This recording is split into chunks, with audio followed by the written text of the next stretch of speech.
My dear students, তো আজকে আমরা পড়তে চলেছি পশ্চিমবঙ্গ মধ্যশিক্ষা মাধ্যমিক পর্ষদ টেস্ট পেপার পেজ নাম্বার 241। তো আগে কেয়ারফুলি তোমরা কোশ্চেনগুলোকে পড়ে অঙ্কগুলো করবো। বিশেষ করে আজকে আমাদের ক্লাস হচ্ছে অঙ্কগুলো। যারা অঙ্কগুলোকে করে ফেলেছো তারা এখান থেকে অ্যান্সারগুলোকে বা প্রসেসগুলোকে মিলিয়ে নিতে পারো। এটাই হচ্ছে আমার লক্ষ্য, যে কিভাবে অঙ্কগুলো হচ্ছে সেটাকে বারবার প্র্যাকটিস করে তোমরা সমাধানও করতে পারো। তো প্রথম যে অঙ্কটা রয়েছে 3.3, দেখো একটি লেন্সের ক্ষমতা হচ্ছে +2.5D, পি ইকুয়ালস টু কত রেখেছে +2.5D ফর ডায়োপ্টার। লেন্সটির ফোকাস দৈর্ঘ্য কত? তো পি ইকুয়ালস টু কি হয়ে থাকে 100/f, 100/f এত সেন্টিমিটার। তো এফ ইকুয়ালস টু কত 100/p, তার মানে কত আসছে না 100/2.5, দ্যাট মিনস 40 সেন্টিমিটার। তাহলে ফোকাস দৈর্ঘ্য কত পেলাম 40 সেন্টিমিটার। যেহেতু ক্ষমতা হচ্ছে +2.5D, সেহেতু লেন্স হচ্ছে কি প্রকৃতির না লেন্স হলো উত্তল প্রকৃতির, উত্তল লেন্স। ক্লিয়ার? তো 3.3 কভার হলো। এরপর আছে 3.6। তো 3.6 লক্ষ্য করো, বলেছে এ বি সি মৌল তিনটির পরমাণু ক্রমাঙ্ক যথাক্রমে Z-2, Z+1।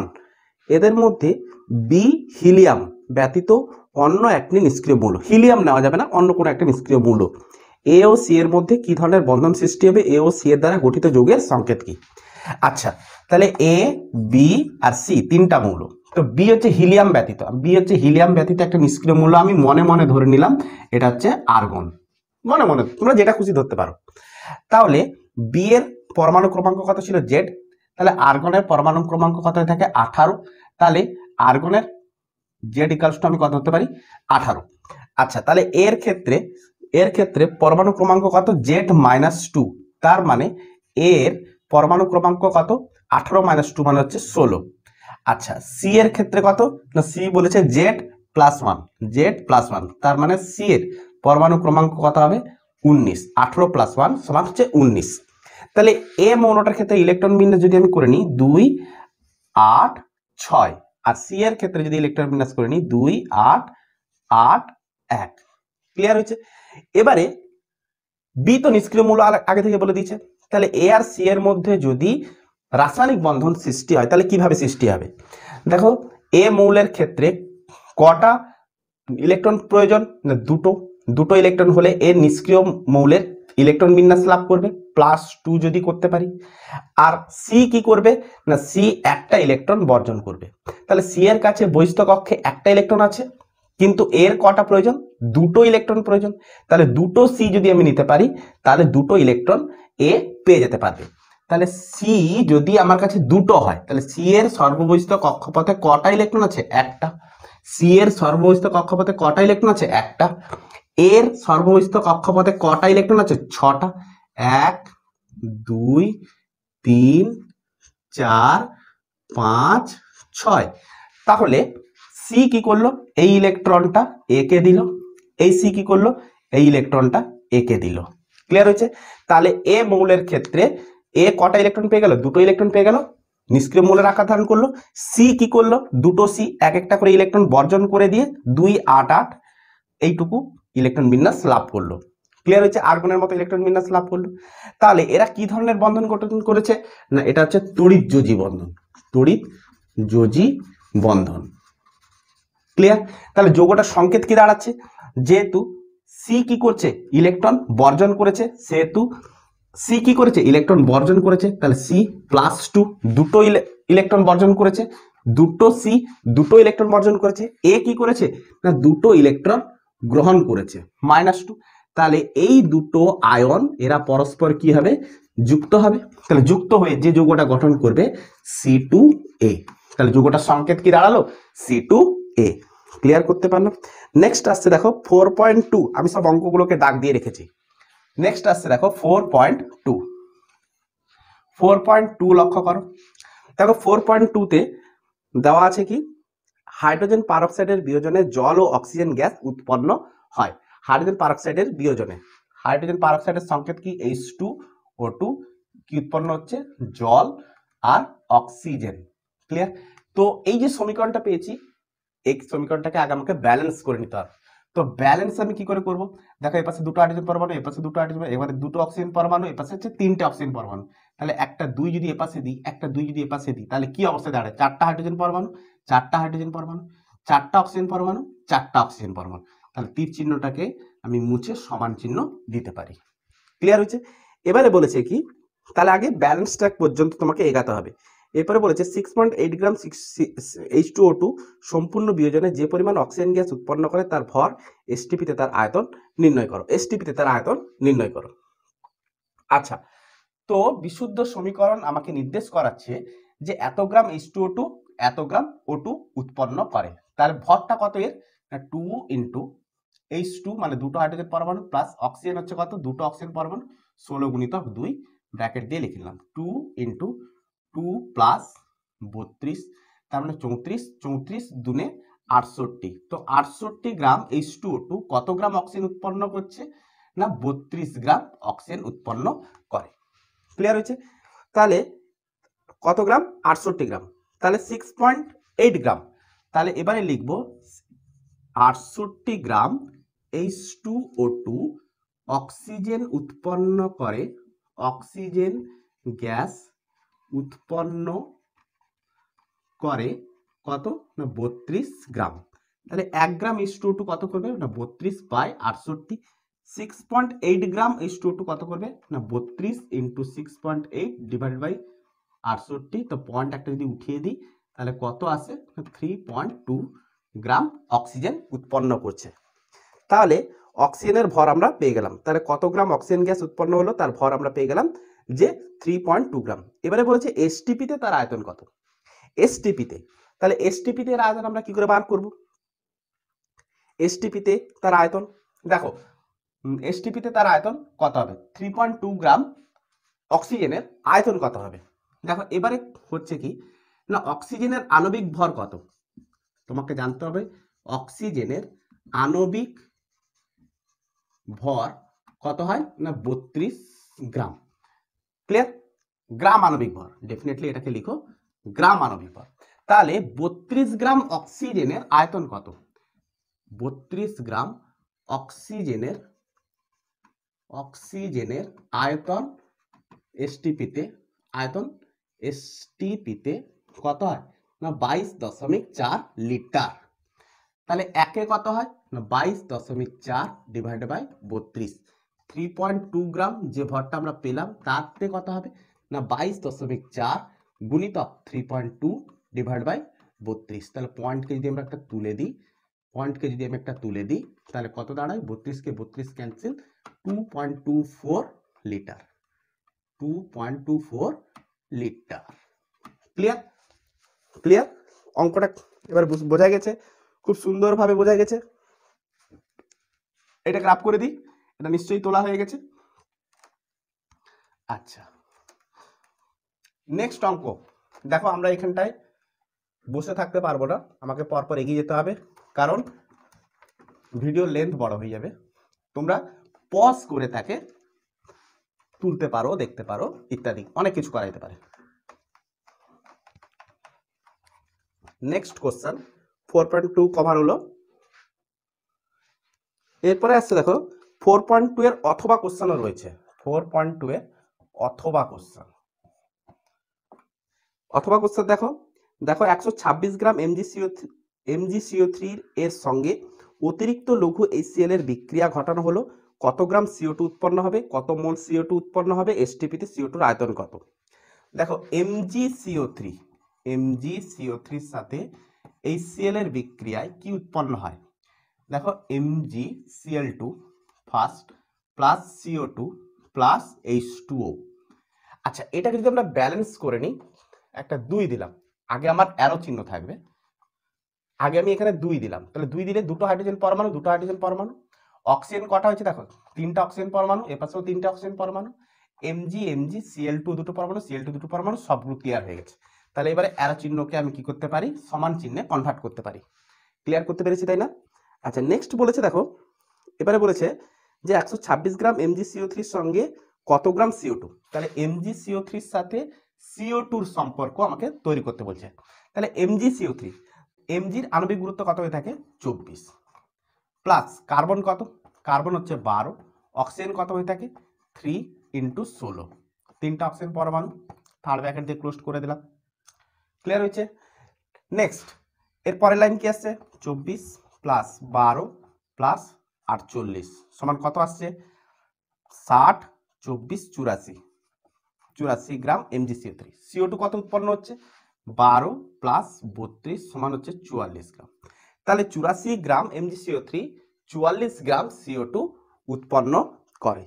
ক্লিয়ার? আমাকে বলেছে 126 গ্রাম, তাহলে ইউনিটরি ম্যাট্রিক্স আমরা ফার্স্ট লাগাবো যে 84 গ্রাম MgCO3 CO2 উৎপন্ন করে কত গ্রাম না 44 গ্রাম। তাহলে একে কত করবে 44/84, 126 গ্রাম হলে কত করবে না 44 × 126/84। তাহলে একে কাটাকাটি করলে আমরা এত গ্রাম CO2 পেয়ে যাব। ক্লিয়ার হয়েছে? নেক্সট আমাকে বলেছে কত মোল কত মোল CO2 উৎপন্ন হয়।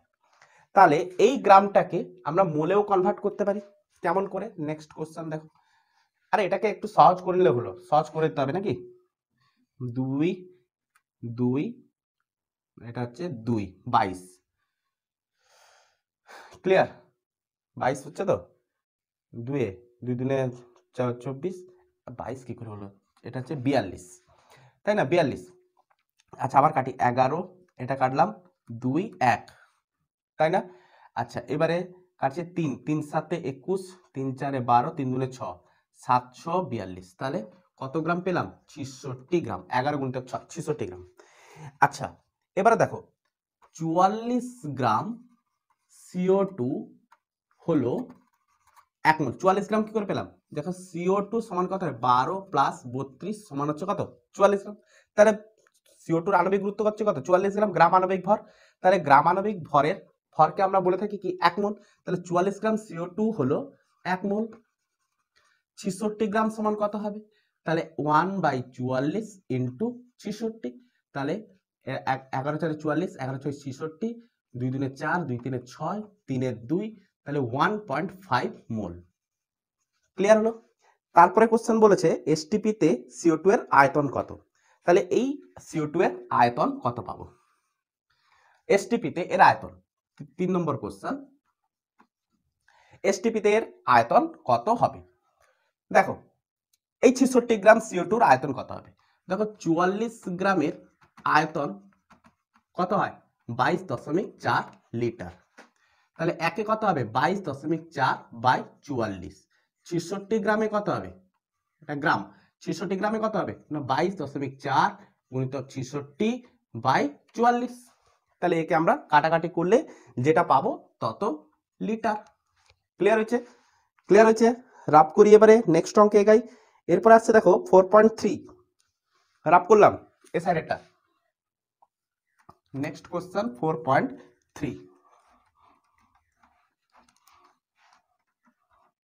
একটু তাড়াতাড়ি করতে হচ্ছে কারণ ভিডিও লেন্থ বড় হয়ে যাবে, সেদিকে আমাকে ধ্যান দিতে হচ্ছে।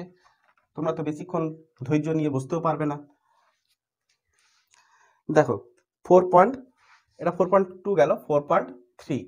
4.3 তে লক্ষ্য করো যে বলেছে কি 4.3 বি এর দাগের কোশ্চেন। 4.3 বি এর দাগে দেখো 5 সেন্টিমিটার বাহু বিশিষ্ট একটি ধাতব ঘনকের উষ্ণতা হচ্ছে 28 ডিগ্রি সেন্টিগ্রেড থেকে 578 ডিগ্রি সেন্টিগ্রেড করলে আয়তনের প্রসারণ কত হবে। ধাতব ঘনকের ধাতব দৈর্ঘ্য প্রসারণ বলে দিচ্ছে এত।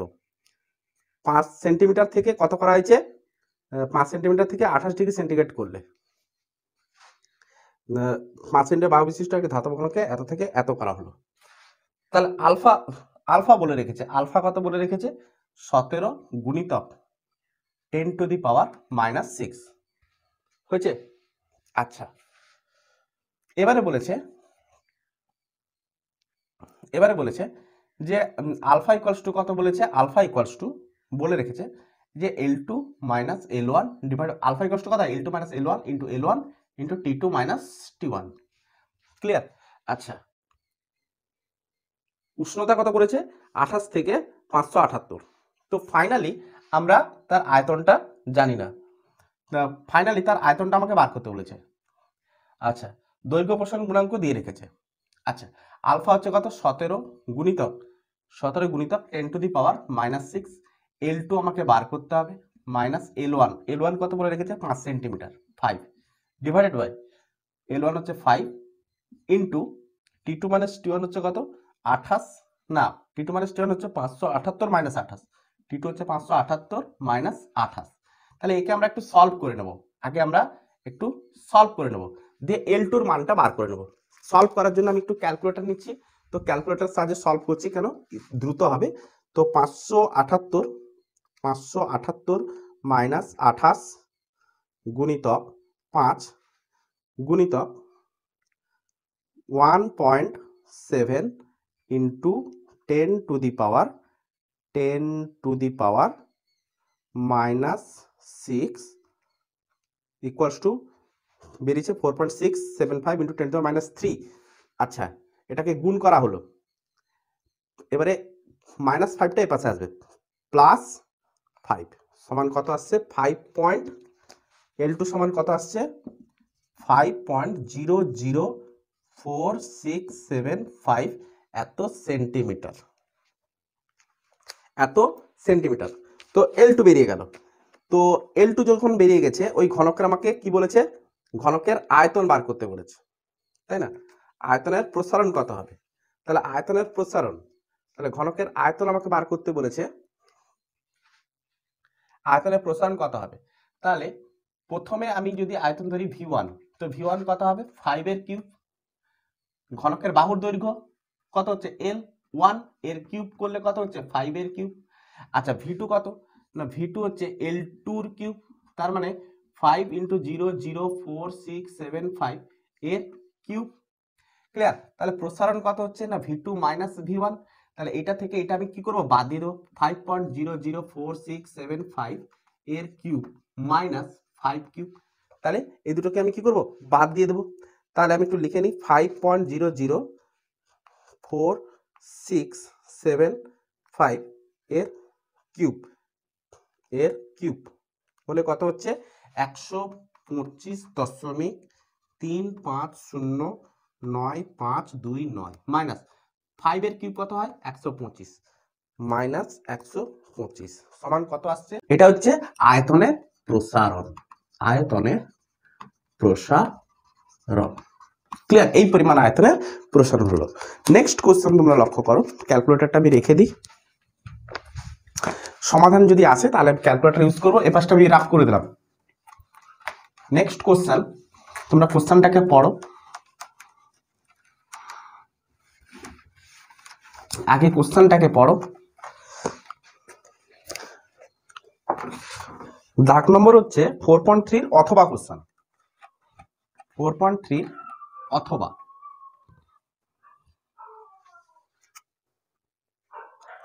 4.3 অথবা কোশ্চেন। দেখো কি বলেছে লক্ষ্য করো, যে একটি ধাতব দণ্ডের দৈর্ঘ্য ও প্রস্থচ্ছেদ দ্বিগুণ করলে তাপ প্রবাহের হারের কি পরিবর্তন হবে। দৈর্ঘ্য দ্বিগুণ করেছি, প্রস্থচ্ছেদও দ্বিগুণ করেছি, তাপ প্রবাহের হারের কি পরিবর্তন হবে। এ কোশ্চেন দেখো, এ H প্রপোর্শনাল টু তাপ প্রবাহের হারের কি তাপ H proportional to I square আর I স্কোয়ার। আচ্ছা, তো উৎপন্ন তাপ প্রবাহ মাত্রার বর্গের সমানুপাতিক। ক্লিয়ার? এবার আমাকে কি বলেছে দৈর্ঘ্য প্রস্থচ্ছেদ, তো R proportional to L, R proportional to 1/A। যদি আমি দৈর্ঘ্য বৃদ্ধি করি রোধও বৃদ্ধি পাবে, প্রস্থচ্ছেদ যদি আমি বৃদ্ধি করি রোধ কি হবে হ্রাস পাবে, ব্যস্তানুপাতিক। ক্লিয়ার হচ্ছে? তাহলে R প্রপোর্শনাল টু L আর R প্রপোর্শনাল টু 1/A। তাহলে আমাকে বলেছে কি যে তাপ প্রবাহের হারের কি পরিবর্তন হবে ধাতব দণ্ডের দৈর্ঘ্য প্রস্থচ্ছেদ যদি আমি দ্বিগুণ করি।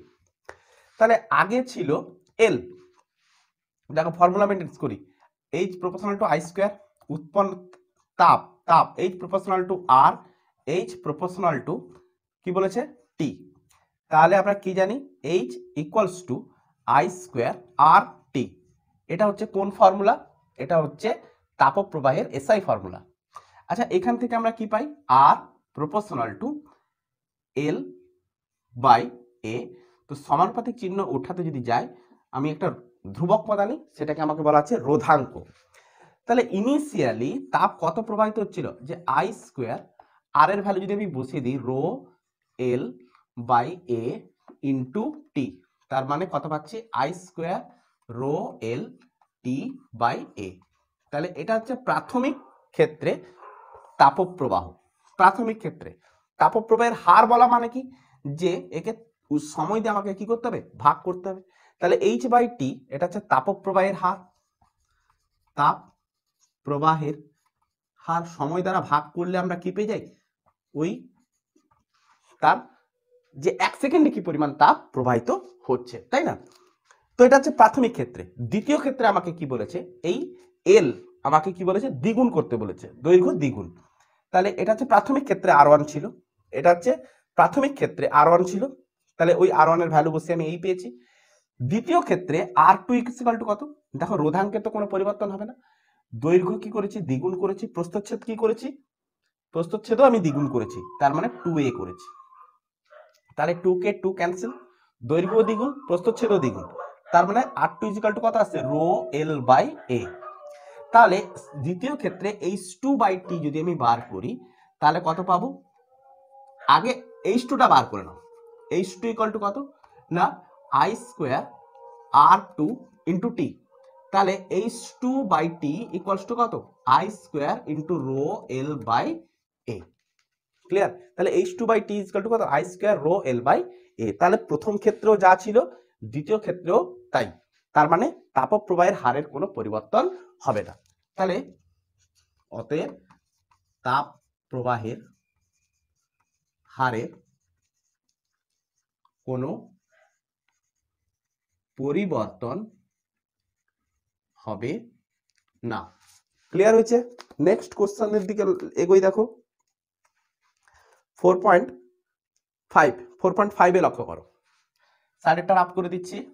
4.5 লক্ষ্য করো।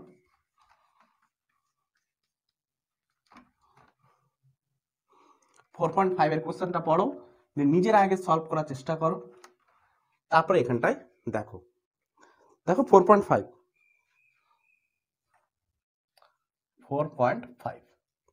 বলেছে কি? একটি বস্তুর দৈর্ঘ্য হচ্ছে 5 সেন্টিমিটার, এটিকে 20 সেন্টিমিটার ফোকাস দৈর্ঘ্য সম্পন্ন অবতল দর্পণের 10 সেন্টিমিটার সামনে রাখলে, অবতল দর্পণের 10 সেন্টিমিটার সামনে রাখলে 10 সেন্টিমিটার দৈর্ঘ্যের প্রতিবিম্ব গঠিত হয়। প্রতিবিম্বর বিবর্ধন কত? গঠিত প্রতিবিম্বের প্রকৃতি কিরূপ? প্রতিবিম্বের দূরত্ব কত? আচ্ছা, তো এই হচ্ছে আমাদের একটা অবতল দর্পণ। অবতল দর্পণের বাইরের দিকটা কি হয়? ঘষা হয়ে থাকে। আমি মানলাম অবতল দর্পণের ফোকাস দৈর্ঘ্য এটা, বক্রতা ব্যাসার্ধ এটা। আচ্ছা, বস্তুর দৈর্ঘ্য বলেছে 5 সেন্টিমিটার, এটিকে 20 সেন্টিমিটার ফোকাস দৈর্ঘ্য সম্পন্ন অবতল দর্পণের 10 সেন্টিমিটার সামনে রাখলে, অবতল দর্পণের 10, তাহলে ফোকাস দৈর্ঘ্য হচ্ছে কত? এইখান থেকে এইটা হচ্ছে কত? 20 সেন্টিমিটার। 10 সেন্টিমিটার সামনে রেখেছি, তার মানে মেরু, এটা হচ্ছে মেরু, আর এটা হচ্ছে ফোকাস এফ। তাহলে মেরু আর ফোকাসের মধ্যে আমি বস্তুকে রেখেছি। আচ্ছা, বস্তুকে রাখতে 10 সেন্টিমিটার সামনে, 10 সেন্টিমিটার দৈর্ঘ্যের প্রতিবিম্ব গঠিত হয়। তাহলে মেরু আর ফোকাসের মধ্যে যদি বস্তুকে রাখি, তো প্রতিবিম্ব কি হয়? অসৎ প্রকৃতির হয়ে থাকে। প্রতিবিম্ব কেমন হয়ে থাকে? অসৎ প্রকৃতির এবং বিবর্ধিত হয়ে থাকে। তো 10 সেন্টিমিটার প্রতিবিম্ব গঠিত হয়েছে। আরে এইভাবে আসছে রশ্মি, একটা রশ্মি কিভাবে দর্পণের উপরে আপতিত হয়েছে, ফোকাস দিয়ে নির্গত হয়েছে, আরেকটা রশ্মি ফোকাস দিয়ে নির্গত হওয়ার ফলে আমি এই রশ্মিটাকে পেছন দিকে যদি বর্ধিত করাই, এই আরেকটা রশ্মি কি হয়েছে? না দর্পণের উপর আপতিত হয়েছে। দ্বিতীয় রশ্মি এটা, এটা দ্বিতীয় রশ্মি দর্পণের উপর আপতিত হয়েছে, এটা প্রথম রশ্মি ছিল, সে কি হবে? প্রতিফলিত হবে। তো প্রতিফলিত হলে দুটো রশ্মি কি হচ্ছে? একটা বিন্দু থেকে আসছে বলে মনে হবে। সুন্দর করে ছবি টানবে, দিলে দেখবে অসৎ প্রতিবিম্ব গঠিত হচ্ছে। এটা হচ্ছে দ্বিতীয় প্রতিফলিত রশ্মি। আচ্ছা, এবারে বলেছে প্রতিবিম্বের বিবর্ধন। যদি আমাকে ফার্স্ট বিবর্ধন যদি বার করতে বলে, তো M equals to magnification equals to কি হয়ে থাকে, প্রতিবিম্বের হাইট ডিভাইড বাই বস্তুর হাইট। তাহলে বস্তুর হাইট কত, না বস্তুর হাইট হচ্ছে 5 সেন্টিমিটার, প্রতিবিম্বের হাইট হচ্ছে 10 সেন্টিমিটার, বস্তুর হাইট হচ্ছে 5 সেন্টিমিটার।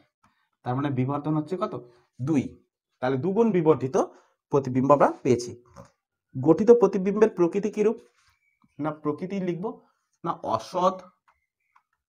অসৎ বিম্ব গঠিত হয় দর্পণের পেছনে,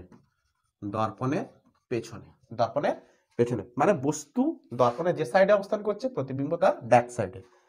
আচ্ছা, প্রতিবিম্বের দূরত্ব, তো প্রতিবিম্ব এইখান থেকে প্রতিবিম্বের দূরত্ব কত, প্রতিবিম্বের দূরত্ব, বস্তু কত দূরে আছে, না বস্তু আছে 10 সেন্টিমিটার দূরে আছে। তাহলে বস্তু দর্পণ থেকে বস্তুর দূরত্বটা কত, 10 সেন্টিমিটার, তাই না? তাহলে একটা ফর্মুলা, ম্যাগনিফিকেশন ইকুয়ালস টু কি হয়ে থাকে, HI/HO, প্রতিবিম্বের হাইট বাই বস্তুর হাইট। আবার ম্যাগনিফিকেশনের ফর্মুলা কি হয়ে থাকে, প্রতিবিম্বের দূরত্ব, এটা হচ্ছে প্রতিবিম্বের দূরত্ব ভি, বস্তুর দূরত্ব হচ্ছে ইউ, এটা হচ্ছে বস্তুর দূরত্ব, দর্পণ থেকে বস্তুর দূরত্ব ইউ ইকুয়ালস টু কত, 10। তাহলে দুটো এম তো একই জিনিসকে বোঝাচ্ছে না, তাহলে আমরা কি লিখতে পারি, HI/HO equals to V by U, তাই? তাহলে HI ইকুয়ালস টু কত, HI/HO সমান কত হচ্ছে 2, তাহলে 2 ইকুয়ালস টু ভি হচ্ছে কত বার করতে হবে, ইউ হচ্ছে কত 10 centimetre, that means V equals two আমরা কত পেলাম, 20 সেন্টিমিটার। তার মানে এই দূরত্বটা কত পেলাম, 20 centimetre. Ready, answer ready. Next question দেখো, 4.5 গেল, নেক্সট আছে 4.7, এ পাশটা মুভ করছি। 4.7 এর কোশ্চেন দেখো,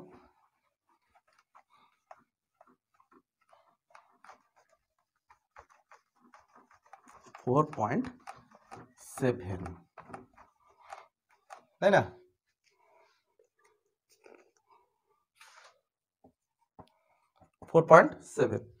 আচ্ছা, কি বলেছে, যে প্রদত্ত বর্তনী চিত্রে তুল্যরোধ মূল প্রবাহ আর সি বলেছে 2 ওহম রোধ প্রতি সেকেন্ডে কত তাপ উৎপন্ন হবে তা নির্ণয় করো। এই একটা বর্তনী দিয়েছে,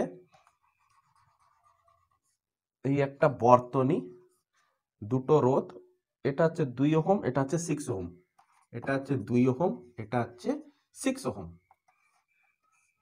এই হচ্ছে আমাদের কোর্স, তো কোর্সটা কত দিয়েছে, কোর্স দিয়েছে 20 ভোল্ট, এই কোর্সটা দিয়েছে 20 ভোল্ট। এবারে আবার আমাকে বলেছে এর তুল্য রোধ কত। তো ফার্স্ট আমরা তুল্য রোধ, যেহেতু এটা শ্রেণী সমবায়ক যুক্ত সিরিজে কানেক্ট আছে, সেহেতু তুল্য রোধ যদি আমাকে বার করতে হয় R1 প্লাস R2, মানে 2 প্লাস 6 সমান 8 ওহম।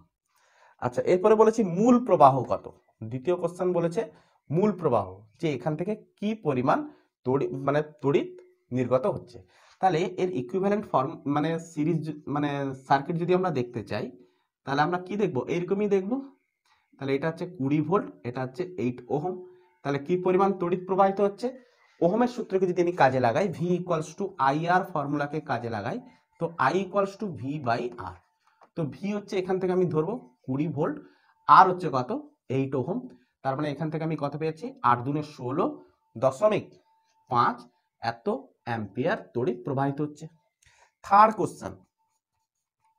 কোশ্চেন বলেছে কি, না বলেছে 2 ওহম রোধের মধ্য দিক দিয়ে প্রতি সেকেন্ডে কি পরিমাণ, তাহলে এখান থেকে কি পরিমাণ তড়িৎ ফ্লো হচ্ছে, না 2.5 অ্যাম্পিয়ার। তাহলে সিরিজে যেহেতু আছে, তার প্রত্যেকটার মধ্য দিক দিয়ে সমান পরিমাণের তড়িৎ প্রবাহিত হবে। তাহলে এই 2 ওহমের ক্ষেত্রে আমাকে বার করতে বলেছে কত পরিমাণ তাপ। তাহলে 2 ওহমের ক্ষেত্রে উৎপন্ন তাপ সমান H equals to I square R T. তাহলে প্রতি সেকেন্ডে মানে টি ইকুয়ালস টু 1, তাহলে I স্কোয়ার আর, তাহলে I কত, না 2.5 অ্যাম্পিয়ার, তাহলে 2.5 এর স্কোয়ার ইন্টু আর হচ্ছে 2 ওহম, তাহলে এটাকে গুণ করলে এত জুল তাপ উৎপন্ন হবে। ক্লিয়ার? তো তো নেক্সট পেজটা উল্টাও, 244 নম্বর পেজ, আর মাত্র একটি কোশ্চেন আছে এই পেজের। তো লাস্ট কোশ্চেন দেখো যে 4.9, তাহলে 4.9 এর লাস্ট কোশ্চেন এবারটা রাফ করে দিলাম, তোমরা পজ করে কিন্তু তুলে নিও, ধৈর্য সহকারে তুলে নিও। তো এবারে দেখবো আমরা 4.9। তো 4.9 241 নম্বর পেজের শেষ অঙ্ক বলেছে এ বি সি ডি চারটি মৌল যাদের পরমাণু ক্রমাঙ্ক দিয়ে দিয়েছে 3, 9, 11, 19, এদের মধ্যে তিনটি পর্যায় সারণীতে, কোন তিনটি পর্যায় সারণীতে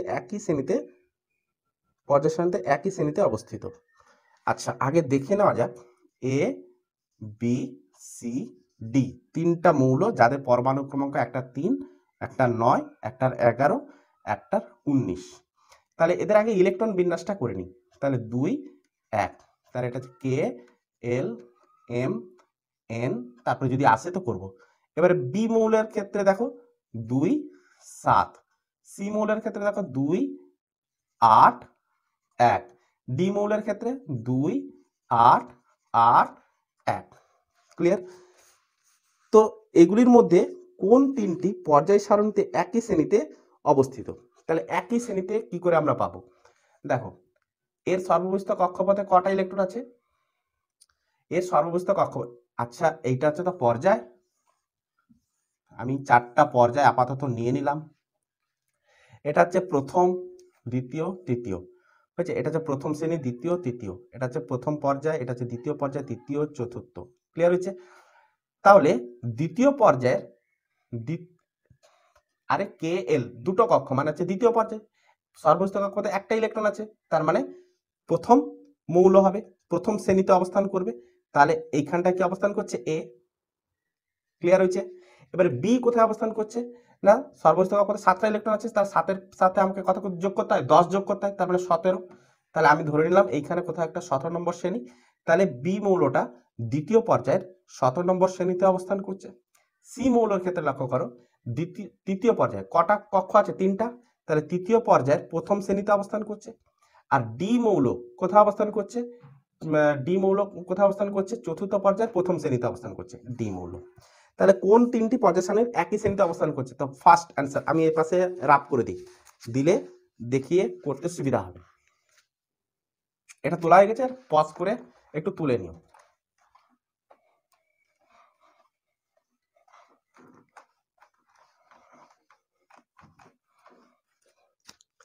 তাহলে প্রথম কোশ্চেনের অ্যান্সার যদি আমি করি, তাহলে বলেছে প্রথম কোশ্চেন বলছে কোন তিনটি পর্যায় শ্রেণীতে একই শ্রেণীতে অবস্থিত, তাহলে একটা শ্রেণীতে অবস্থান করছে কে কে, এ, সি আর ডি।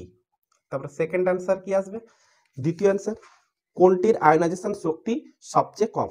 তাহলে বাম দিক থেকে ডান দিকে যতই যাওয়া যায় আয়নাইজেশন শক্তি ততই বাড়তে থাকে, উপর থেকে নিচের দিকে এলে আয়নাইজেশন শক্তি সব কমতে থাকে। তাহলে এর থেকে এর আরো কম, এর থেকে এর আরো কম, সব থেকে কম কার হবে, ডির। তাহলে ডির হচ্ছে আয়নাইজেশন শক্তি সব থেকে কম। নেক্সট আমাকে বলেছে কোনটির পারমাণবিক ব্যাসার্ধ সবচেয়ে কম। বাম থেকে ডান দিকে যতই যাওয়া যায় ততই হ্রাস পায়, উপর থেকে নিচের দিকে যতই যাওয়া যায় ততই বৃদ্ধি পায়। ক্লিয়ার? তাহলে সব থেকে কম কার, বি এর। তাহলে সব থেকে কম পারমাণবিক ব্যাসার্ধ সবচেয়ে কম হচ্ছে কার, না বি। ক্লিয়ার হচ্ছে? কোনটির পারমাণবিক ব্যাসার্ধ সবচেয়ে কম, কোনটির বিজারণ ধর্ম সবচেয়ে বেশি, বিজারণ ধর্ম। তো বাম দিক থেকে ডান দিকে যদি যাই তাহলে বিজারণ ধর্ম কি হয়, হ্রাস পায়। বাম থেকে বিজারণ ধর্ম সব বলেছে সবচেয়ে বেশি, ডি দেখো কোনটির বিজারণ ধর্ম সব। বাম থেকে ডান দিকে গেলে কি হচ্ছে, বিজারণ ধর্ম হ্রাস পাচ্ছে, উপর থেকে নিচের দিকে গেলে বিজারণ ধর্ম বৃদ্ধি পাচ্ছে। তাহলে ডি এর সব থেকে বেশি হচ্ছে বিজারণ ধর্ম। কোনটির তড়িৎ ঋণাত্মকতা সর্বোচ্চ, না বাম থেকে ডান দিকে গেলে বৃদ্ধি পায়, বাম থেকে ডান দিকে গেলে বৃদ্ধি পায়, বাম থেকে ডান দিকে গেলে কি হচ্ছে, বৃদ্ধি পায়, উপর থেকে নিচের দিকে গেলে কি হচ্ছে, হ্রাস পায়। তাহলে তড়িৎ ঋণাত্মকতা সর্বোচ্চ কার, না বি এর।